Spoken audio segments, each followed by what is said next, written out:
টি-20 বিশ্বকাপের দ্বিতীয় সেমিফাইনালে আজ স্বাগতিক ভারতের মুখোমুখি হবে ইংল্যান্ড।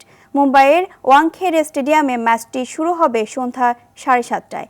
এই নিয়ে টানা তৃতীয়বার সেমিফাইনালের মুখোমুখি দুই সাবেক চ্যাম্পিয়ন। 2022 সালে ভারতকে হারিয়ে ফাইনাল খেলেও পরের বিশ্বকাপ হারতে হয় ইংলিশদের। এবার সেই প্রতিশোধ নেওয়ার লক্ষ্য দলটির। গ্রুপ পর্বের 1 হার ও 3 জয় নিয়ে সুপার 8 নিশ্চিত করে ইংল্যান্ড। এরপর সুপার 8-এ টানা 3 জয়ে সবার আগে সেরা 4-এ ওঠে ব্রুক বাহিনী।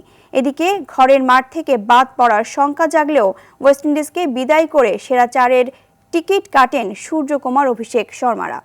ফাইনালের আগে দলীয় সমীকরণে এগিয়ে ভারত। এ পর্যন্ত টি-20তে 29 বারের দেখায় ভারতের জয় 17টি আর ইংল্যান্ডের 12টি।